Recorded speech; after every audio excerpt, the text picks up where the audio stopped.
I'm stating for the record, today's date is June 25th, 2016 at VFW Post 6393. I'm interviewing Mort Hartman. Mr. Hartman's date of birth is July 17th, 1929. My name is Christian White, and I'm conducting this interview as a part of my Eagle Scout project, Voices of LMT Veterans. Mr. Hartman served in the U.S. Army during the Korean War. His rank was Private First Class, and he served in Korea.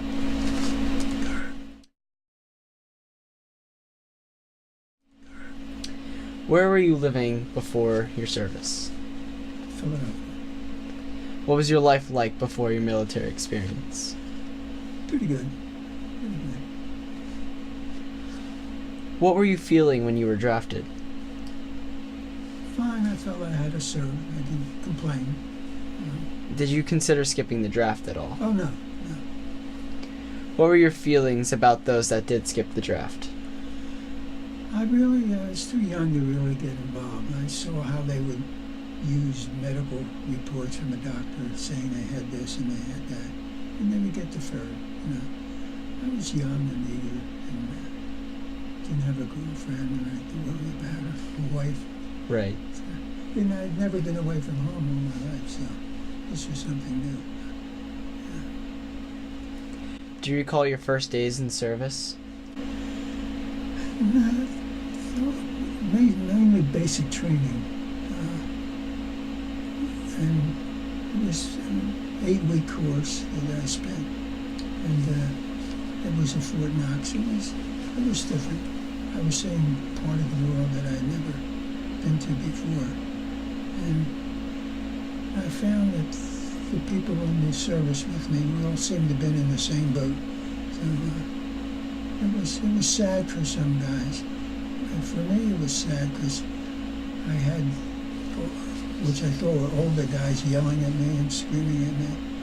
And then after the 3 days, they would put us recruits in a position that we could yell at the new guys coming in because they had no idea how long we've been. And finally realized we're all the same. So it was fun. Do you remember your instructors? No. Off of your first boot camp impression, what was the scariest thing about the Army?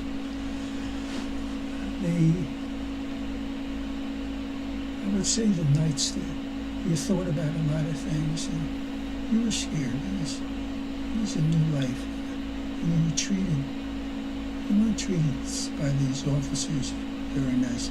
Maybe they felt that's the only way they could get you stronger and baby you. So you accept it. You have to accept it. You can't say this isn't for me. What motivation did you have to help you get through boot camp? Just to see if I could do it. I was 21 and I had never been anywhere other than home. And I think I'm going to get through this thing. And I did. I think we all did. Nobody was left behind. Do you feel the generation today has the same sense of duty as your generation did? In some cases, yes. And my friends weren't eager to go into the service. So, by being drafted, I would say most of them got deferments. It was deferment if they were teachers. I had nothing to say that I was doing that deferred me, so I accepted my fact of life. But I never complained.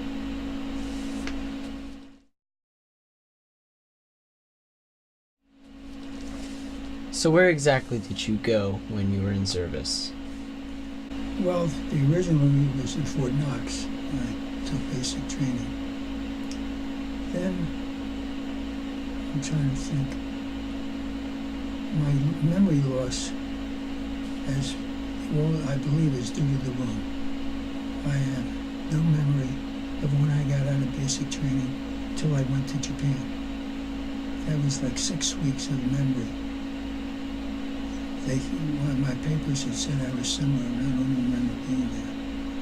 And the wound has destroyed my memory of the service. Hard to believe, but fact, when I do know I was shot at. I was hit in the head. But then after that, it was pretty not too much excitement. Like, a lot of times you hear from other people tell you, but there wasn't anybody around who was with me when I was in the Army. So I can't call them up on the phone and say, you remember what happened here? I have no memory. Well, do you remember arriving to Korea? Oh, yes. I was taken by one of these ships or boats that dropped, 4-4, and then you go up to on the beach. We weren't being attacked. It was just, that's the way we landed in Korea. And we went to a camp like West Point. I don't remember too much about it. I don't know the name of the place, but it was a camp where they trained us or told us what we were going to do. And from there, we were put on a train and taken to the front lines in Korea. And then after that, it's not too much memory there. But I think I remember it, but yet I can't talk to anybody to say it's true. Do you remember your job or assignment? I was an infantryman hired to kill people. People say, what do you do as an infantryman? You train to drive. You'd go to Fort Knox and learn to drive a tank in basic training. But I never had use of it. I never drove a tank when I got there. But basically, an infantryman. Were there any casualties in your unit? Oh, sure. You would see men lying there. And there was always this motto, never leave a person behind. You had to at times. If you were going to go bring somebody back, you would get killed. No one would befuddle me how you would get stars and stripes, which is the paper. And they would say, the enemy lost 300 men and we only lost 30. How did we know the enemy lost 300 men? Did we go over there and count them, laying down there? And it was always exaggerated because it always made us good because we killed 400 and they only killed 30 of ours. And I used to say that, how do they know how many? And you'll read that in the paper. When they said so many died in the enemy. We don't even know how many died unless we bring them all back. Right. It's a different life.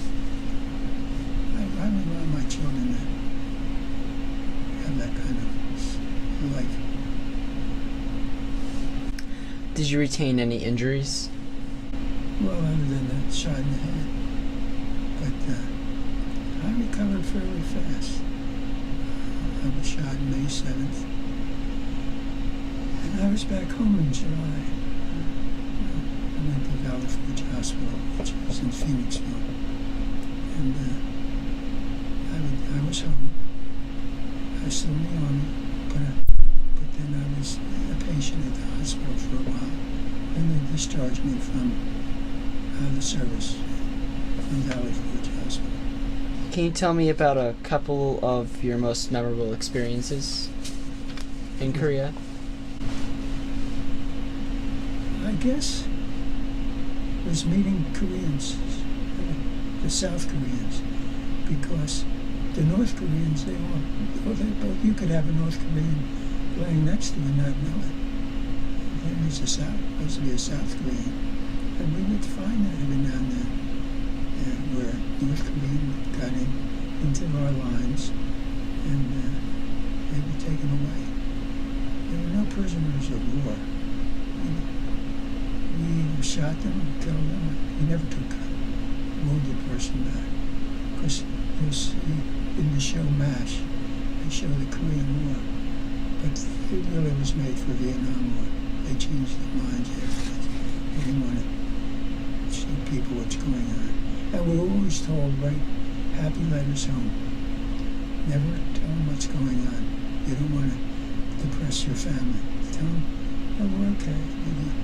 And I don't know if they read our mail or not, but somebody said that they could read our mail.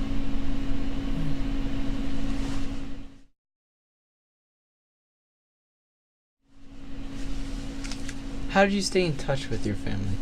Basically through mail. They didn't have email, speaking through letters. And we'd have mail call. And I worked for the Philadelphia Inquirer at the time.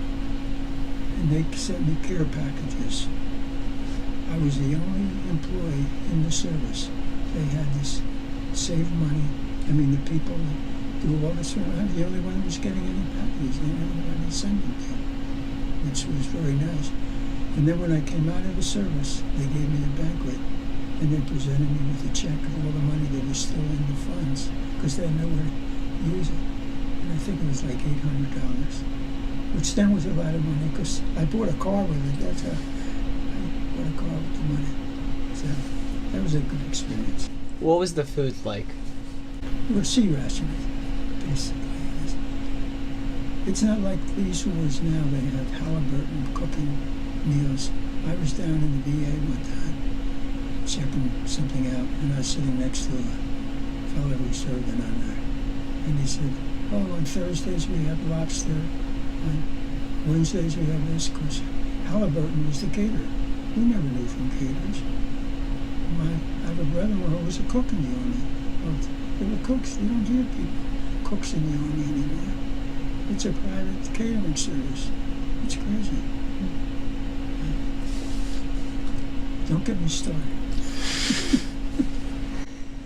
Did you have plenty of supplies? Oh, yeah. You mean there's weapons and things like that? I feel we did. I tell the story about real fast. You ever hear of Dan Blocker? From Horse, he was Horse, from Bonanza. He was my sergeant. Well, he wasn't well known at the time, but his name was Dan Blocker. I was in his company. And I weighed 110 pounds. And they gave me 2 cans of ammo, 50 caliber cans of ammo to carry up a hill. And I said to Blocker, it's too heavy. I have to carry an M1 rifle and 2 cans of ammo. He didn't do anything about it. I left a can of ammo behind, went up the hill. Now we needed another can of ammo. It wasn't there. And Blocker, where's the other can? I bet it down the hill. You're going to be court-martialed for that. And they took me before court-martial court, right in Korea. And they heard my story, and they said, here he is, 200, 300-pound guy, I'm 110. And they agreed I could not carry 2 cans of ammo, and they just washed it out. That was the National Guard. I don't know how I got from the 1st Cavalry to Kentucky National Guard, 179. I don't know how I was transferred over. But paperwork shows that I was in the 1st Cavalry and I was in Kentucky. I retired out of Kentucky. Did you feel pressure or stress? No. It was a new world. I just excited about it. I never longed. I wanted to be home, but it wasn't that. I just felt I would die. If you go there thinking you're going to die, then do it. But I remember, I like telling these stories. I went to the Oklahoma, not Kentucky, Oklahoma, and we had a new lieutenant come from Westport, and he had the nerve to say, "Oh, we're going on patrol, but don't act like a bunch of Okies." He's in an Oklahoma division. Now in war, that guy could get killed. Nobody would even know. I mean, you would fire your gun and move it over and kill somebody else. I mean, well, the enemy must have. They're not going to go take the bullet out of his body and see who fired the body. So it's dangerous. You don't want to make enemies when you're in the army. And of course, the bigger the guys are, the more they pick on you. And whatever city, they're from Georgia or something, they like to pick on you. Who's the biggest story is being picked on. But once you got in combat, it was another story. And I feel good that I served in combat at my age. And I feel sorry for the young people today. What are they fighting for? Don't get me started. Is there something special you did for good luck? No. What did you do on leave? Oh, I shouldn't say. Well, they had what they call rest R&R, rest and recuperation. I went to one for 10 days in Japan, Tokyo, Japan. And of course, you meet women, so I'll leave it at that. Otherwise, the next R&R was in Seoul, and you do the same thing. R&R is just to get away from fighting for a little while. And they have a point system.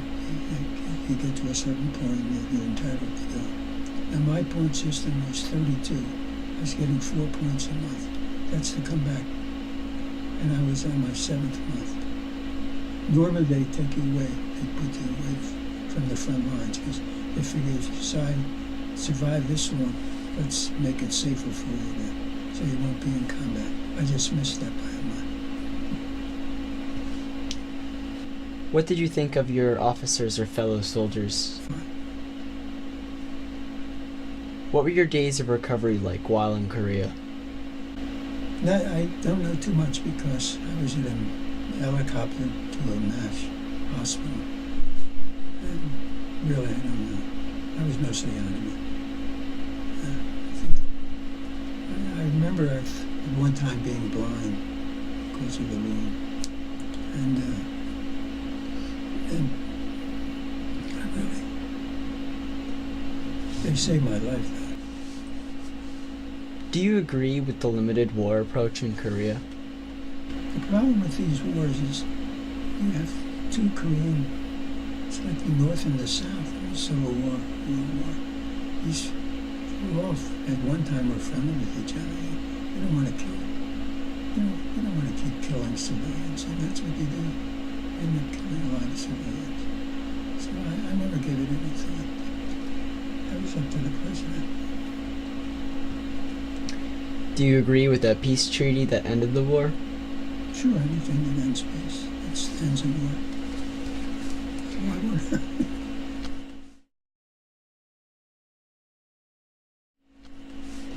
Do you recall the day your service ended? No, it wasn't any. I was home. I was already out of the Army, and I wasn't given any papers at the time to say. I was already waiting for the type of discharge, and I was going to get it. What did you do in the days and weeks afterwards? I worked at the Philadelphia Inquirer because when I went in, I worked there, and the deal was if you come back from the service, you're entitled to the job. You left. They had to hire you back again. And I didn't want the job because it was a little pianist taking paperwork to different offices. But they had what they did on baseball games. They taped them. They had to take, you didn't have, it was only radio. And I could go down to the newsroom and before they put it over the tape, I could see who won, who scored a win. I'd get all that information, run upstairs. Dale Ennis is going to get a home run this weekend. It was fun, it was tape. But, no. I guess that's it. Did you make any close friendships while in service? One young man, Richard Hartman, he was from Kentucky. And a real Southerner. And we both served in Korea together. And he came home, this was before we went to Korea. And he was on the subway in Philadelphia. And he used the N-word. Why are these people sitting in the same car that we're in? We're in Kentucky, they didn't do that. And I said, Richard, in Pennsylvania, we're not segregated here at all. I was a wonder one of the guys didn't come up and smack him, but I blurted outright. I said, you can't do that. That was the first time I've seen segregation, That's the only fellow that I don't even know if he's alive today. But I've never met, in all 60-some years, another Korean War veteran that was in combat. I've never come across. I belong to this post, I'm sure there are people, but I myself, there's so many out there that must be that I have met. I could talk to you, do you remember being here, do you remember? Nobody. That's unusual. Did you join a veterans organization? Did I? Years later. I belonged to the Jewish War Veterans. And I was partly part of the disabled war veterans, but their post hardly had any building or anything else. People just enjoy post. I think it's having their problem again today, young men. Like my brother was in the service, never joined the post, and he's older than I am. And I think enjoying the post sometimes if you need assistance and they can help you out. Like this is a good post for that. That's my experience with the post. What did you go on to do as a career after the war? I took an advertising course in Philadelphia, one of these small college-type things, and I got involved in advertising, working for the Courier Post in Trenton, New Jersey. And I wanted to own business. And I went into the screen printing business, I went into the sign business. I was in different businesses. But I was always a salesman. I used to say to people, being a salesman is a job. You know, people look at salesmen like, oh, they're trash. No. I once worked for a beauty supply house, and the girl, I was the top salesman at 5. And the girl in the office got angry about something that, I forget what it was. And I went to the boss. I said, why is she upset with me? What do I do? He goes, calls her notes. Something about the product. I said, well, don't forget, I'm the one who makes the money, so you get paid every week. And the boss looked at it and said, no, he's right. So the salesmen are the brunt of the company. They don't have a good salesman. But I've always, certain things I wouldn't sell. Never sell real estate, housing. I like the product. And if I like the product, then I go sell. Did your military experience influence your thinking about war or the military in general? Yes. I've always said I would hope none of my children have to go to war, grandchildren. And I never bought my children, especially my son, a gun, toy gun. I never wanted them to know what a gun is, a toy gun. And I came home from Korea, and some of my neighbors said, where have you been? I've been in the war. Nobody cared about the Korean War. And they say less than 1% in Iraq are people involved in the war.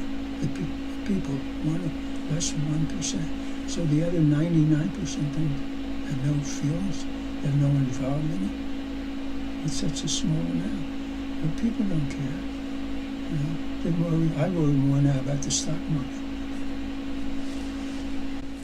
Do you attend reunions? I've never had one. I've never seen one. How did your service and experiences affect your life? Well, it made me grow up. I was a nothing little boy. And my stepmother, my mother died giving birth to me. So I've always been that kid in the family that, she died because of him. And that's that was sad. So everything else was all right. Yeah. The Korean War is commonly referred to as the Forgotten War. What are your feelings on this? Yeah, it's true. Yeah. But if you forget about it, people forget about the Iraq War. They'll forget about any war. They won't forget. So this Korean War wasn't any. I never thought it was a forgotten war because I knew about it. My family knew about it. But other people. In fact, I get few of my friends get hearing aids, free hearing aids from the VA. And one of my friends, close friends, was a school teacher when he was the draft, and he got deferred. And his wife said to him, "Sam, how come you don't get a hearing aid? Why weren't you in the Army?" And I said, "Well, you know, he could have been killed. Just, well, you're going to go in the Army to get a hearing aid? You can get shot at. They sent to war. They have benefits, but you don't need them if you don't have to get them." I wasn't given any benefits to join. Yeah. Do you feel youth today should go into military service? I think if they want to volunteer, yes. I see nothing wrong in having a volunteer army. Because we have too many soldiers throughout the world that are not necessary to be there. Guam, you mean certain.